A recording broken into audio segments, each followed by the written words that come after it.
나는 전능하신 아버지 하나님 천재 창조주를 믿습니다. 나는 그의 유일하신 아들 우리 주 예수 그리스도를 믿습니다. 그는 성령으로 잉태되어 동정녀 마리아에게서 나시고 본디오 빌라도의 고난을 받아 십자가에 못 박혀 죽으시고 장사된 지 사흘 만에 죽은 자 가운데서 다시 살아나셨으며 하늘에 오르시어 전능하신 아버지 하나님 우편에 앉아 계시다가 거기로부터 살아있는 자와 죽은 자를 심판하러 오십니다. 나는 성령을 믿으며 거룩한 공교회와 성도의 교조와 죄를 용서받는 것과 몸의 부활과 영생을 믿습니다. 아멘. 오늘 아침에는 어제 아침에 이어서 누가복음 8장 16절에서 18절까지 한 절씩 교독합니다.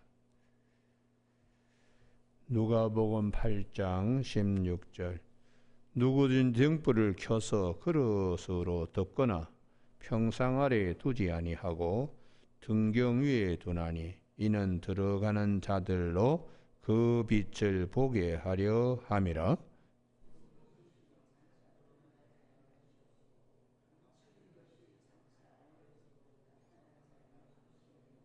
같이 읽습니다. 그러므로 너희가 어떻게 들을까 스스로 삼가라.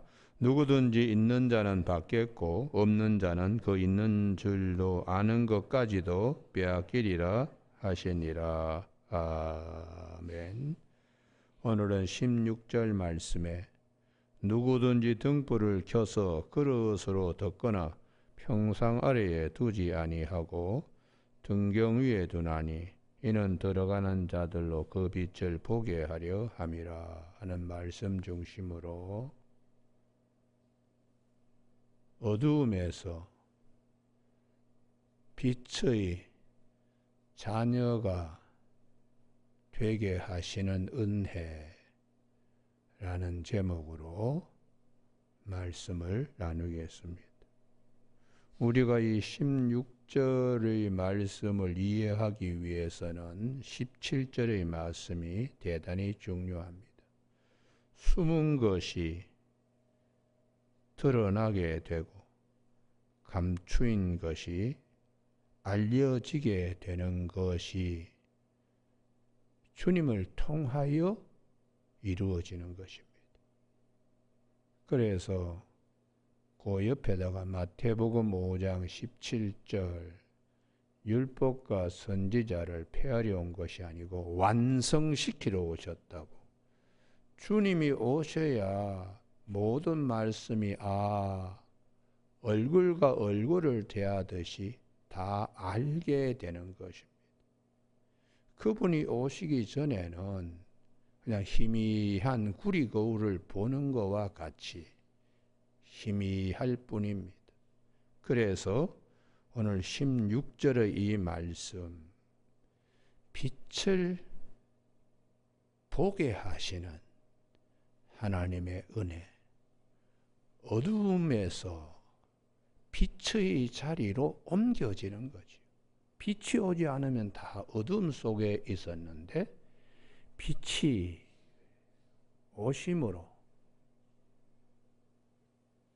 빛의 자녀가 되게. 그래서 우리가 이 말씀 기억해야 될 것은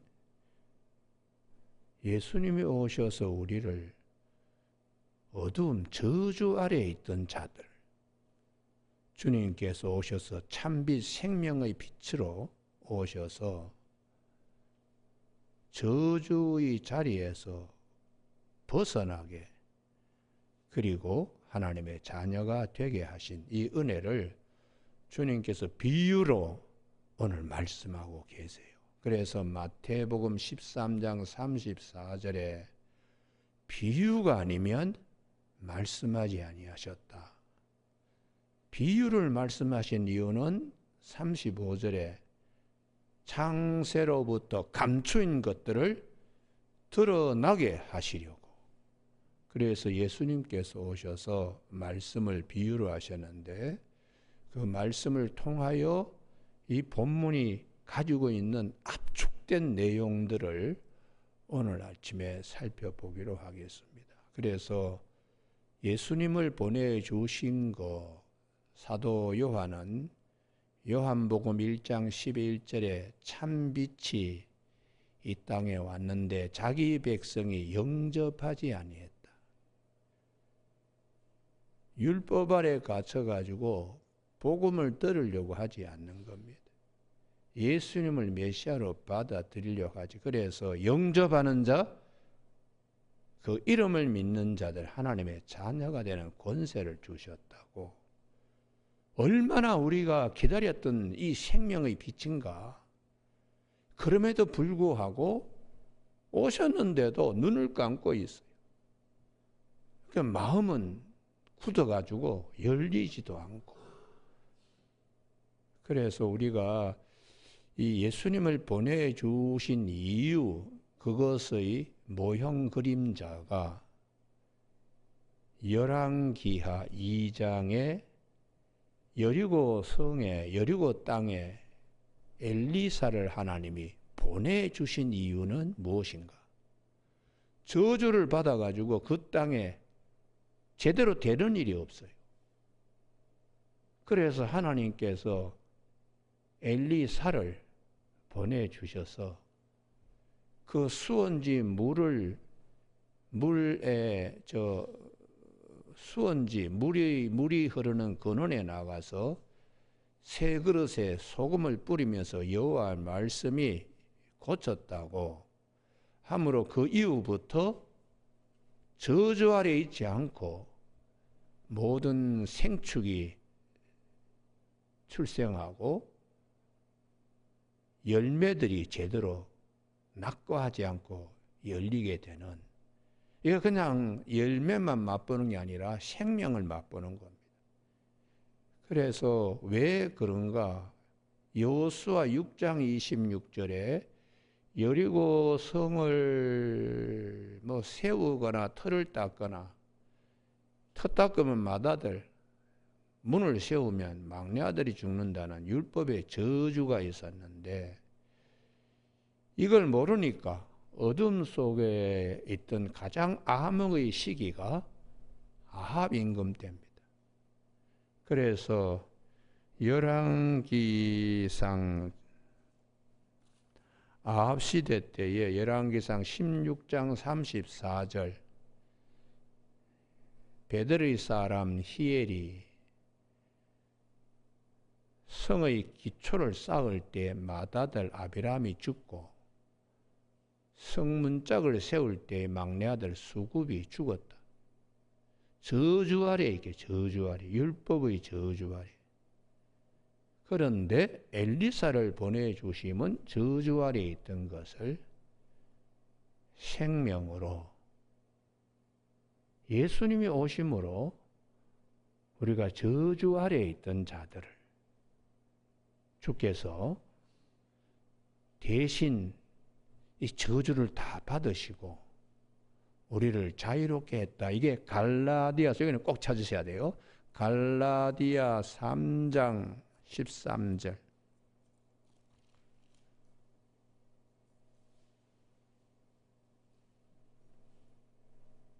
갈라디아 3장 13절 같이 읽습니다. 시작.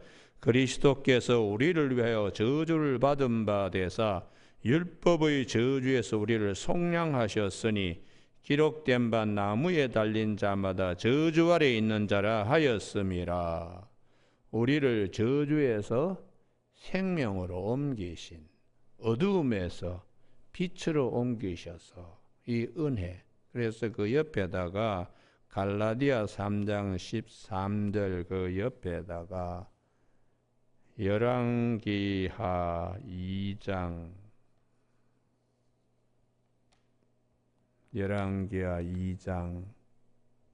19절이라고 적어두시기 바랍니다. 그리고 참고로 여호수아 6장 26절 수626 이렇게 쓰면 돼요. 그 다음에 열왕기상 16장 34절 왕상 16, 34절. 그러면 왜 여호수아 때부터 아합 시대 때 엘리사에 대한 말씀을 왜 하시나? 이게 다 그리스도로 다 귀결되는 거죠. 주님이 오셔서 이루어 주시는. 그래서 오늘 본문에 이 빛 등경에 대한, 등경 위에 올려온 등불에 대한 말씀을 하시는 것은 당신이 우리에게 참 제사장이요 하나님과 우리 사이에 완전한 중보이시기 때문에 여기는 꼭 찾으셔야 되는데, 이 성경 두세 번 읽어가지고는 이 본문이 잘 해석이 안 되는데요. 느헤미야 7장, 오늘 새벽기도 나오신 분들은 좀 힘들지만 꼭 찾으시기 바랍니다. 느헤미야 몇 장이라고요? 7장. 눈으로 찾고 입으로 다시 복창하고 귀로 듣고 손으로 찾고 하면은 잘 잊어버리지 않습니다. 7장 65절입니다. 느헤미야 7장 736면 65절에 총독이 그들에게 명령하여 우림과 둠빔을 가진 제사장이 일어나기 전에는 지성물을 먹지 말라 하였느니라. 누가 진짜인지 가짜인지 판결은 참 제사장인 우림과 둠빔을 가진 그분이 오셔서 판단할 일이기 때문에 족보적으로는 이 사람들이 뭐 제사장인지 아닌지, 그래서 여기서 중요한 말씀이 있습니다. 우림과 둠빔을 가진 제사장이 일어나기 전에, 우림과 둠빔을 가진 제사장은 예수 그리스도십니다. 주님이 오셔서 선과 악, 진짜 가짜를 판단은 주님이 하시는 건데, 왜 제가 여기를 찾자거나 우린 둠빔이 앞에 많이 나오거든요. 이걸 왜 성경은 말씀하시나?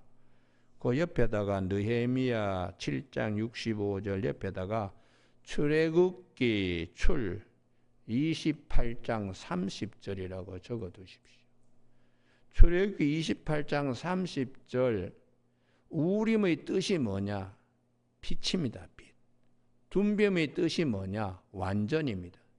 여러분 출애굽기 28장 30절을 찾으면 그 성경 저 아래 난해주에 빛 그리고 완전이라고 되어 있어요. 주님은 우리에게 참 빛으로 오셔서 우리를 완전케 하신 분이라는 거예요. 여기서 여러분 아멘에 나와야 돼요. 예. 주님이 우리에게 빛으로, 참 빛으로 오셔서 우림, 둠빔 완전케 하시는 분이세요. 완전케.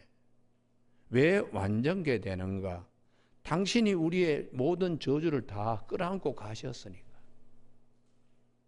염소와 송아지 피로 하지 아니하시고 당신의 피로 친히 단번에 성소에 들어가서 우리를 거룩한 자로 만드시기 때문에, 그래서 구약 성경의 제사장은 다 모형이고 그림자입니다. 참 제사장, 참 빛으로 참 우리를 완전케 하려. 그래서 이 느헤미야 7장 65절의 이 말씀을 영적으로 깊이 들어가지 않으면 이 말씀이 그냥 지나가는 거예요. 그러니까 왜 출애굽 28장 30절에서 제사장의 가슴에 우림과 둠빔을 말씀하시나? 참 빛이 오셔서 우리를 완전케 하시는 그분이 오실 때를 우리는 기다리고 있는 것입니다. 그러면 그분은 어떻게 오시는가? 여기도 꼭 찾아야 되는데요. 열왕기상 7장, 그 옆에다 적어 두십시오. 느헤미야 7장 65절 그 밑에다가 열왕기상 7장 21절, 왕상 721 이렇게 적어 두세요. 그럼 열왕기상 7장 21절을 찾습니다. 열왕기상 7장 21. 거기에 솔로몬 때에는 성전에 야킨과 보아스가 있습니다. 우림과 둠빔, 야킨과 보아스가 왜 중요한가? 약힌 그 난해주에 보면은 저가 세우리라. 주님이 세우신다는 거예요. 솔로몬이 지금 눈에 보이는 성전을 세웠지만 진짜 참 성전은 누가 오셔서 세우는가? 약힌과 같이 그분이 오셔서 세우신다.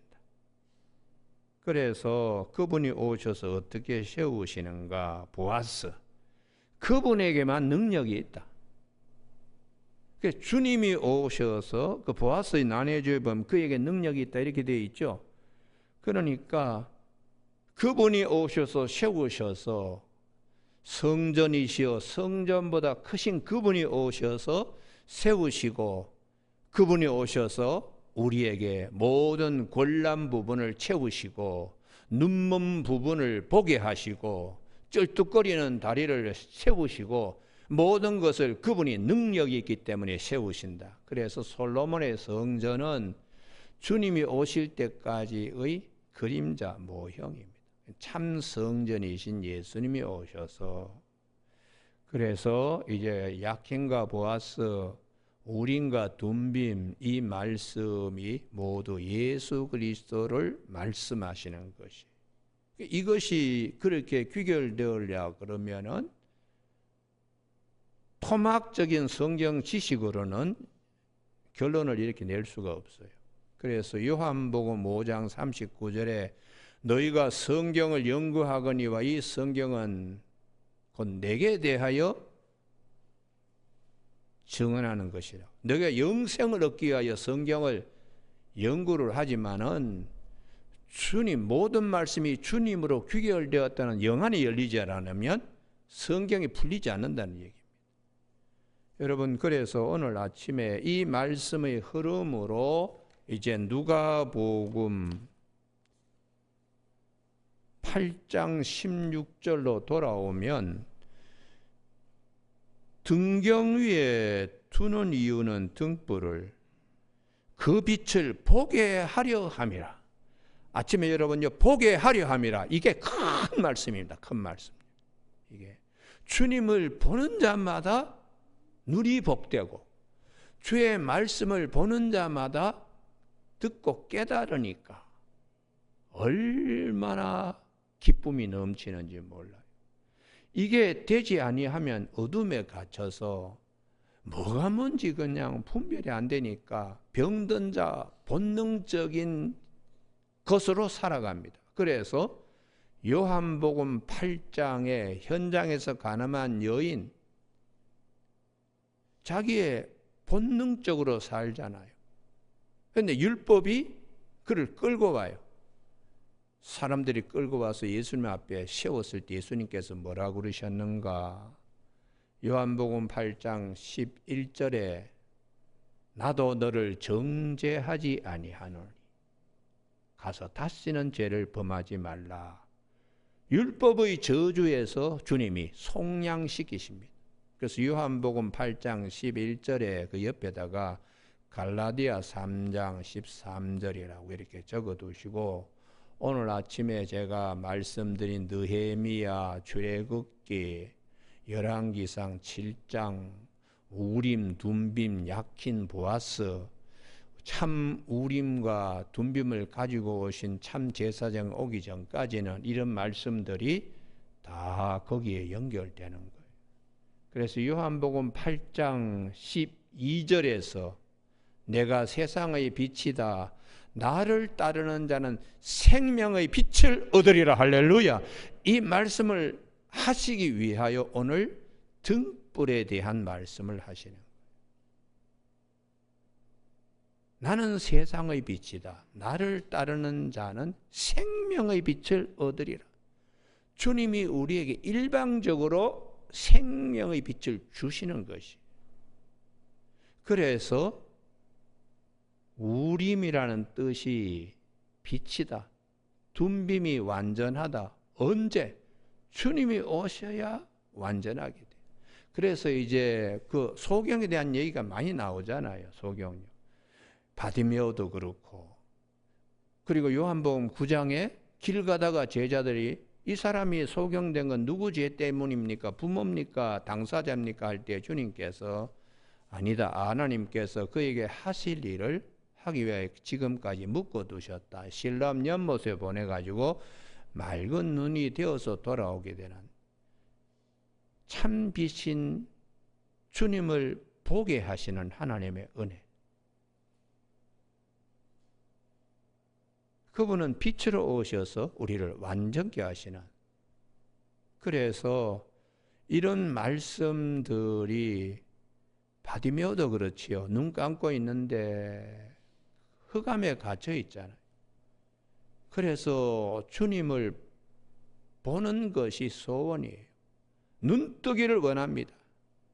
내 믿음이 너를 구원하였다. 그 믿음은 생명의 빛으로 오셔서 우리를 완전케 하실 예수님을 바라보는 믿음이죠. 그래서 이 모든 말씀을 사도 바울은 에베소서 5장 8절에 너희가 전에는 어둠이었더니 이제는 주 안에서 빛이라. 할렐루야. 예. 그래서 우리를 완전케 한다는 것입니다. 여러분, 오늘 아침에 주님이 오셔서 여러 가지 부족한 것들을 완전케 하시는 하나님의 은혜. 더 중요한 것은 그 다음에 18절입니다. 그러므로 너희가 어떻게 들을까 스스로 삼가라. 갑자기 시각적인 빛 보는 것에 대한 말씀을 하시다가 그 다음에 18절에 청각적인 말씀을 하세요. 어떻게 들을까? 그래서 그 옆에다가 마태복음 13장 16절 너희 눈은 봄으로 너희 귀는 들음으로 복이 있다 하시고 돌짝밭, 길가밭, 가시떨기밭, 옥토밭에 대한 말씀을 하시면서 마태복음 13장 23절에 듣고 깨닫는 자, 여기 옥토밭이라. 여러분, 우리가 듣고 깨닫는 것은 마음에서 주님의 음성이 들려집니다. 말씀을 눈으로 보지만 내 마음에 주님의 음성이 들려지게, 이게 하나님의 은혜의 세계, 은혜의 세계. 그래서 참 주님이 오시기 전에는 우리가 귀머거리고 우리가 소경과 같은 존재라는 것을 신명기에서 말씀하고 있어요. 신명기 29장 4절. 여러분 꼭 찾으시기 바랍니다. 저는 성경을 많이 보기도 하지만은 이 아침에 새벽 설교 하려고요. 제가 이렇게 띠제를 이만큼 붙여 놓을 정도로 전날 그렇게 해서 성경을 다시 보고 확인합니다. 왜냐하면 실수하면 안 되니까. 신명기 몇 장이라고요? 29장 4절. 아름다운 동산께 새벽 기도회는 너무 그냥 성경 공부하는 것 같아. 그래도 좋습니다. 그래도 좋습니다. 신명기 29장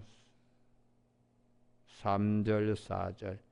큰 시험과 이적과 큰 기사를 내 눈으로 보았느니라. 그 다음 말씀 신명기 29장 4절. 다 같이 읽으시까? 시작. 그러나 깨닫는 마음과 보는 눈과 듣는 귀는 오늘 여호와께서 너희에게 주지 아니하셨느니라. 그럼 언제 이걸 보게 되고 깨닫게 되는가?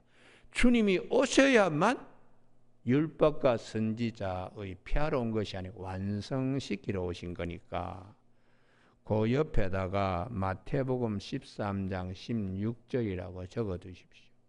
빛으로 오시고 완전으로 오시는 참 제사장이 오셔야 기적이나 큰 능력의 의미를 우리가 알 수 있다. 그렇게 말씀하세요. 그래서 주님께서 오셔서 마태복음 13장 16절에 너희 눈은 봄으로 너희 귀는 들음으로 복이 있다.